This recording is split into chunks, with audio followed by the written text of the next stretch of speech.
The time is 3:15, and we're now back on the record. Okay. Mr. Cavanaugh, so we just talked about the term useless and where it came from. It seems like you and your attorney are both saying that those conversations were privileged. Is that your current position? Yes. Okay, and you're going to refuse to answer based on that? Yes. Okay. Do you know who the attorneys were that were involved? I know some of them, not all of them. Okay. Which ones do you know? Justin Eminetti and James Burnham. So, what's your understanding of what the word useless means in this context? No longer required to continue operating in the context of a federal agency. Okay. So, do you know how agencies are generally created in our government system? They're created by statute. Okay. Yes. Statute meaning through Congress? Yes. Okay. And is it your understanding that based on what the executive branch deems to be useless, an agency can be pared back or destroyed in entirety? Objection. That's not my understanding. Okay. Agencies need to be, if they're fully eliminated, it needs to be through Congress. Okay. But the executive order language explicitly said statutory minimum functions. Okay, great. So, changing gears a little bit, you noted that you communicated with Mr. Davis via Signal. Do you remember that conversation? Yes, I do. Okay. Did you communicate with anyone else at DOGE via Signal? Yes. Who?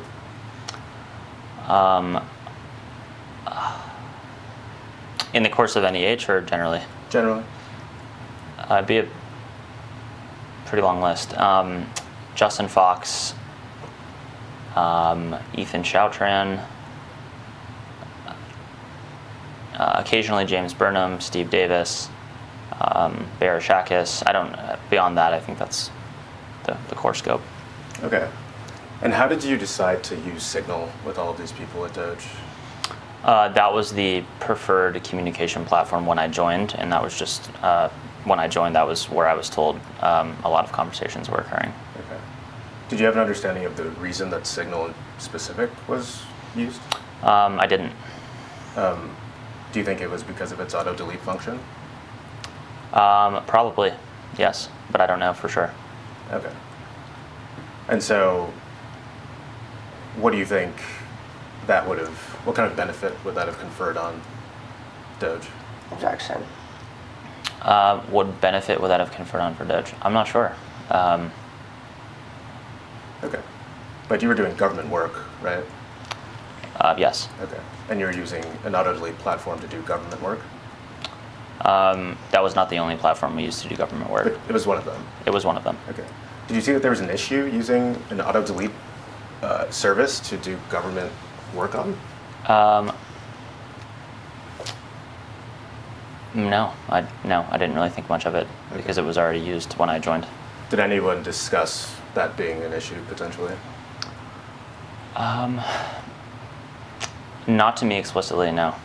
Okay. Implicitly? No, I don't believe so. Okay. What other services did you use besides Signal? I think we covered this already. Google Yeah. Workspace, which includes all of Google's enterprise products. Drive, Gmail, Calendar, etc. Docs. Yeah. And you said that no one ever voiced a concern to you explicitly. Did someone explicitly voice a concern to someone else About what? about using an auto-delete service for government work? Did somebody ever tell somebody else that this could be? I wouldn't have been privy to the conversation. I don't know. When you kind of said explicitly, what did you mean by explicitly? Nobody told me that would have been an issue to use Signal. Okay. And you weren't privy to any other conversations within the agency about that being a concern? No. And you noted that you talked to Mr. Fox about this lawsuit at some point. Is that right? That's right. Okay. When did you talk to Mr. Fox about the lawsuit? I don't recall the exact date, actually. It would have been a few weeks ago. And the context was basically that we're both having a deposition, and that was the extent of the conversation. Okay. How did you talk to him?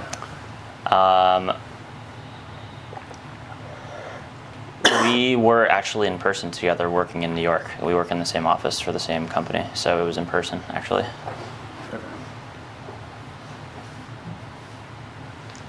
Okay, I think I'll come back to this in a minute, but I wanted to take a step back. So we talked about this way at the beginning, but you worked for FlowFi, is that how you pronounce it? Flow Finance. Flow Finance and Brainbase before coming to the government for work?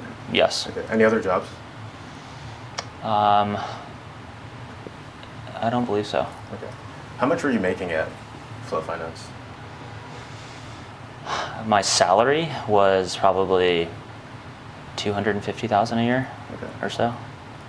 And was that your last job before joining government? Yes. Okay. Yes. Okay. So you took a pay cut of almost half to join government, is that right? Yeah, I didn't actually want to be paid by DOGE, but it was a requirement to be employed by GSA. You had to take a salary if you weren't a special government employee. Okay. Why would you be okay with working for DOGE for free? Because I've already made enough money in my career where an incremental $120,000 doesn't make a difference for me. Okay. And if our whole mission is to cut costs, it felt a little bit strange to be taking a salary from the government. Okay. So would you say that you were willing to take that salary cut because of some sort of mission alignment based on federal deficit reduction? Yes. Okay. Any other reason that you'd take such an extraordinary pay cut? It's not that extraordinary to me, frankly. Sure. So I mean, okay, I guess I would say, I would imagine that taking half cut is a lot for a lot of people, but for you, it's okay that you don't think that that's a lot, but in sense of like why you would do that, why you'd go down to zero or why you'd cut by half, like what exactly was your thinking in accepting that? Rejection. I sold my first company when I was 24. I was fortunate to make a lot of money. After that happened, I didn't need to make an extra $120,000 to take a job helping reduce the federal deficit. I didn't think it was necessary. Okay. In a startup, you make all of your money in equity. The salary is an afterthought.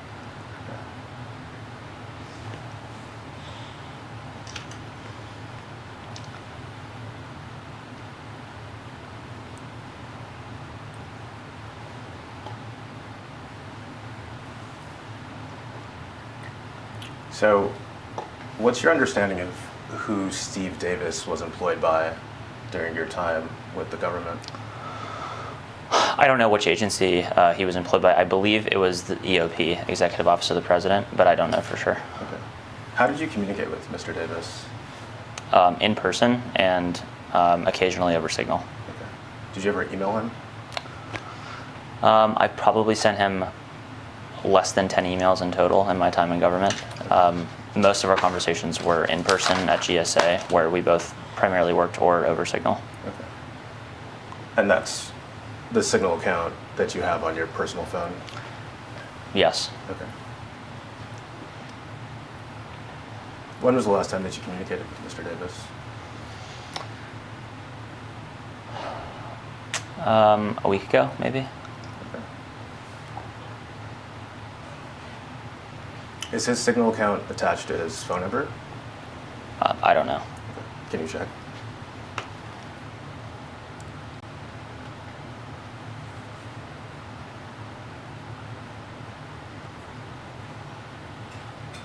It's not. It's just his name? I'm asking. Yes. You have to answer with a yes or no question. Okay. And there's no phone number attached to that account at all? No. Okay. When you talked to Mr. Davis, did you talk about this case? No. Did you talk about your work with the government? No. Okay. It was just a friendly conversation between you two? He's an investor in my new company, so we talked about business. Okay.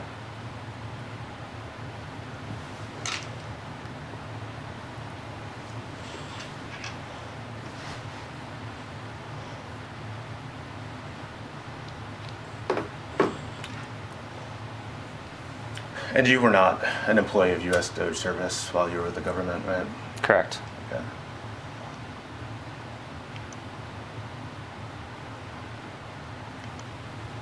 So earlier you testified that Adam and Michael McDonald told you that they believed that Biden administration grants, the Biden administration administered grants that violated EOs the most. Objection, Mr. testimony. Do you remember testifying about that conversation? Can you repeat? You I don't have stuttered a little bit. The reason that I say this is because I don't have the exact quote in front of me, but you testified generally about how, in a conversation with Mr. McDonald and Mr. Wolfson, they expressed that they believed that the Biden administration had administered grants that violated the EOs. Objection. Is that right? That was their belief, yes. Okay. And which EOs were they referring to? I'll find them for you. Okay.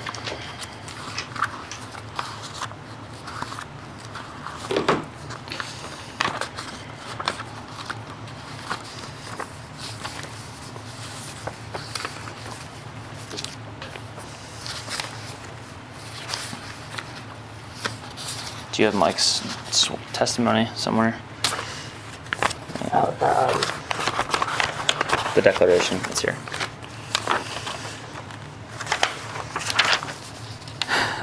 Executive Order 14151, ending radical and wasteful government DEI programs and preferencing. Executive Order 14173, ending illegal discrimination and restoring merit-based opportunity. And then the remainder in this paragraph. Paragraph 6 of his declaration. Right. Did they tell you why they believed that the Biden administration had the most violative grants under the EO? Did they say why? No. They did not say why. They just said as a matter of fact that they had actively promoted DEI policies over the last 4 years. They what? Actively promoted and issued grants related to DEI over the last 4 years. Okay. Did they ever mention anything about grants issued under the first Trump administration? They didn't explicitly, but Justin and I went through the grants that were still outstanding under the first Trump administration for review for waste and DEI as well. Okay. What did you end up doing with those grants? Most of them were already terminated because grant terms are typically 2 to 4 year increments. So there was no balance remaining on the vast majority of them. But to the extent that there were any outstanding, we reviewed which of them could be cut for wasteful spending. I don't have the list in front of me. Okay, great. So earlier, again, you testified about a specific grant that was displayed by my colleague that was about stories about black people and gay people, and you referred to them as preferencing black and gay people. Do you remember that Objection. testimony? Yeah. Okay. What did you mean by preferencing as used there? Preferencing on the matter of race or sexual orientation. Okay. And preference means what exactly? Preferencing means choosing one race over another based on race or sexual orientation. Okay. So a grant, in this context, a grant about black people or gay people would be preferencing black people and gay people? Objection. That was the initial lens under which we reviewed that grant, yeah. Okay. And so would like any story about a black or gay person be preferencing black people and gay people? No, Okay. So why in this case was it?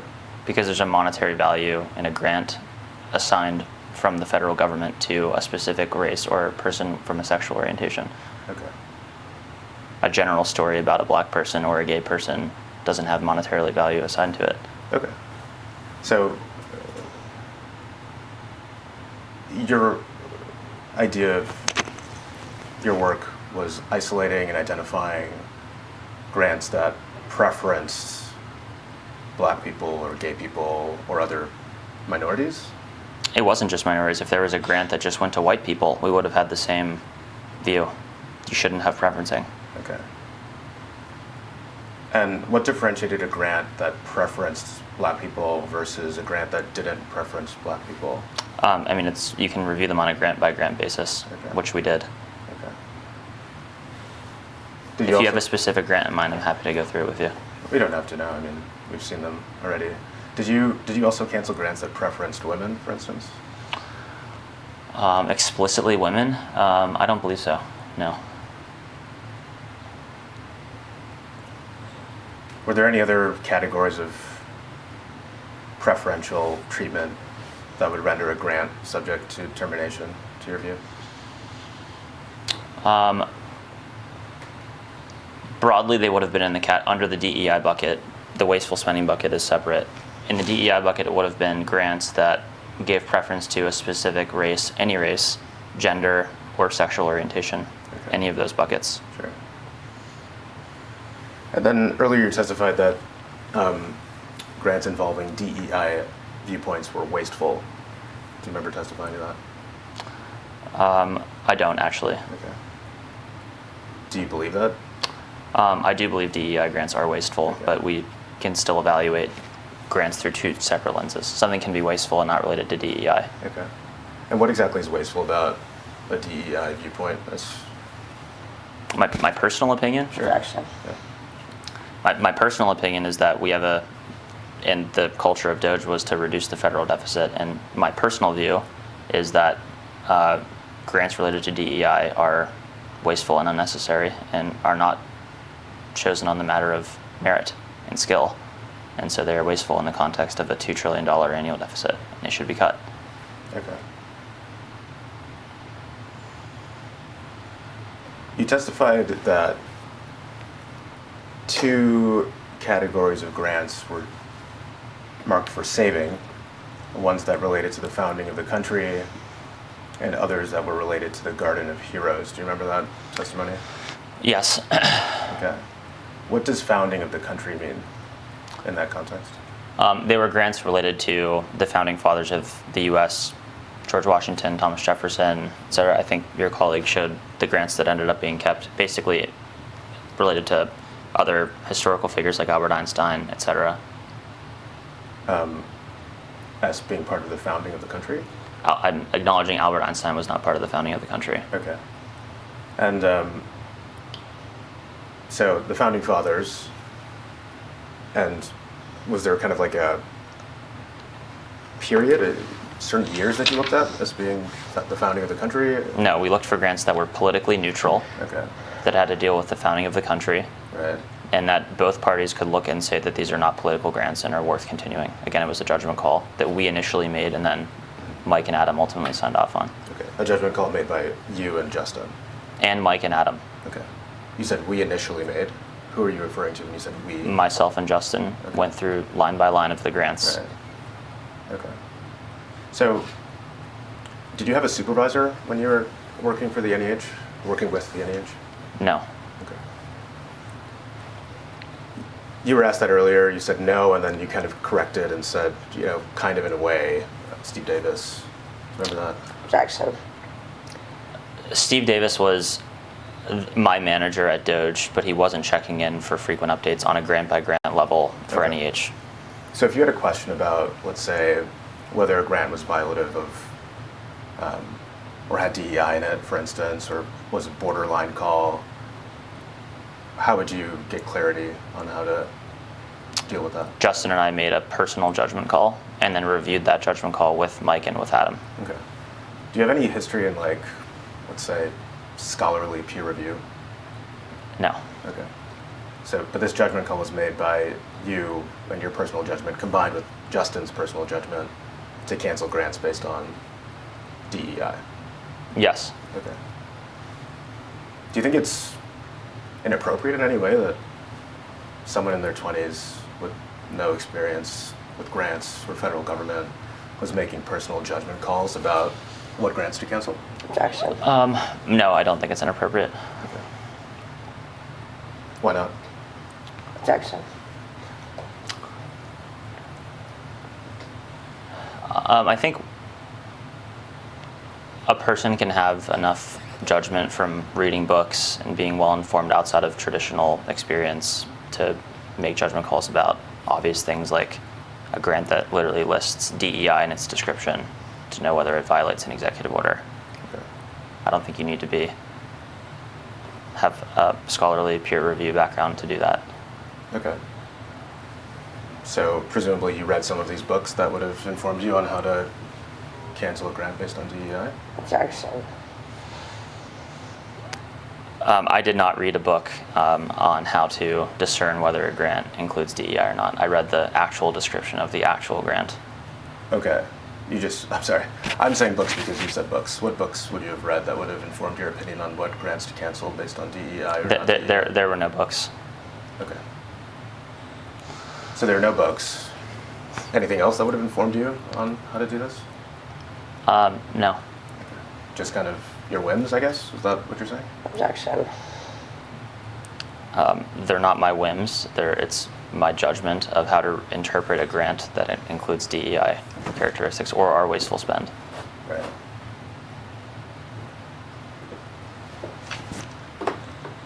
And there was no one that you were consulting to make that call? No. Okay. Did you ever talk to Justin about edge cases? If Edge cases? Cases on the edge? DEI? yeah, if there was an edge, again, the lens by which we were making decisions. I know you're very focused on DEI. The only lens was not DEI. It was also wasteful spending.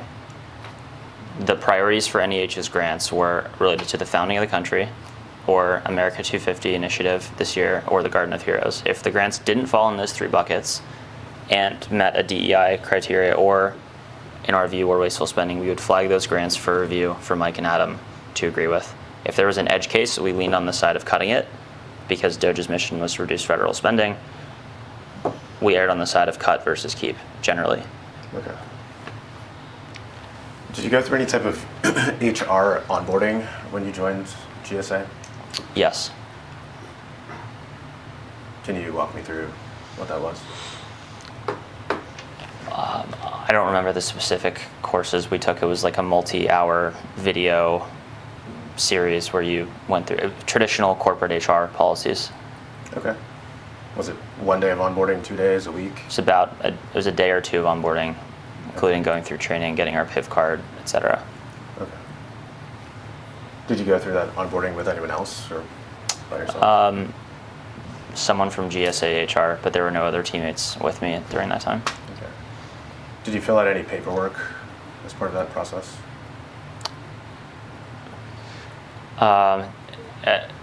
Did I fill out any paperwork after completing the HR training?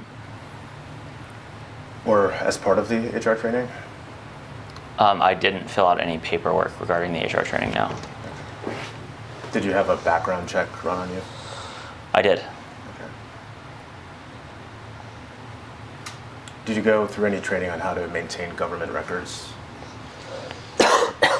I believe so, yes. Yes, I don't recall exactly what was in there, but yes. Okay. Did it touch at all on using auto-delete services? I honestly don't recall. Did the onboarding, did you receive as part of the onboarding process a government laptop and phone? Yes. Okay. And have you since returned those after leaving government? Yes. Okay.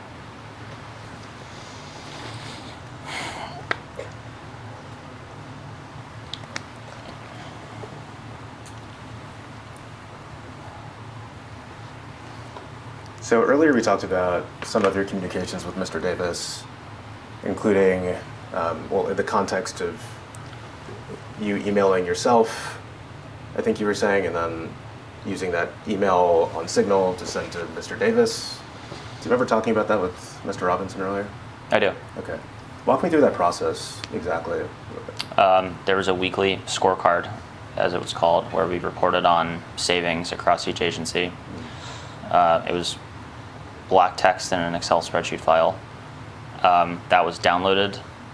Steve preferred that to be sent over Signal. Signal is not on a government device, so we downloaded it and sent it to Steve on Signal. That Okay. was the extent of. So Mr. Davis was not on a government device?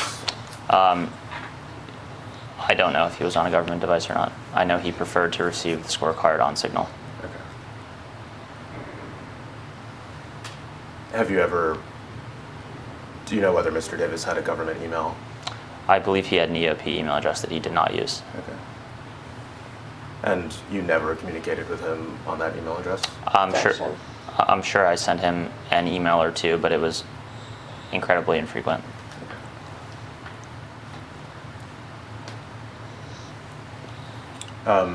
So I understand sending Mr. Davis something off of email based on his request, but why did you email something to yourself first before sending it to Mr. Davis? There was no other way to get the scorecard that we generated to Steve on Signal. Okay. You couldn't go directly from your government email to Signal? Correct. Why not? I don't think GSA allowed the downloading of Signal, among many other apps. Okay. So GSA didn't allow the downloading of Signal? Is that what you're saying? I believe so, yeah. Okay. Okay. But you then sidestep that by sending documents to your personal phone so that you could then use Signal? Objection. For the weekly scorecard, that was the process, yes.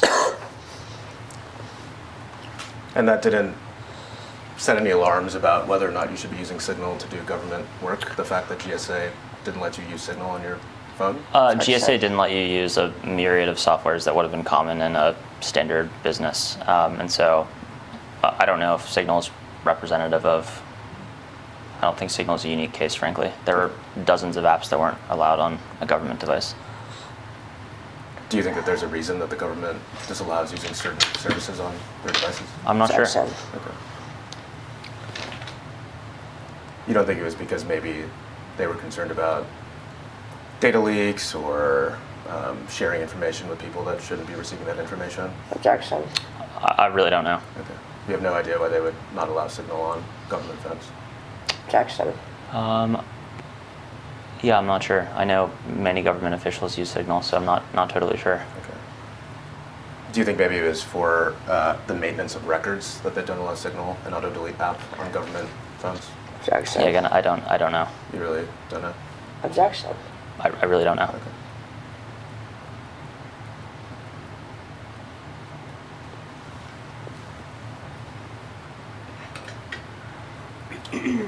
Was Mr. Davis the only person that you communicated with in this way? Yes.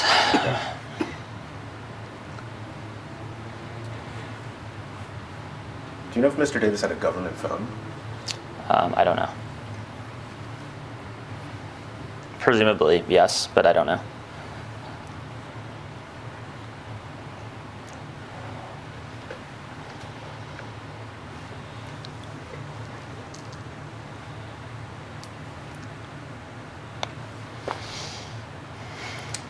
Okay, let's go off the record for 5 minutes and then let's do 10 minutes, come back.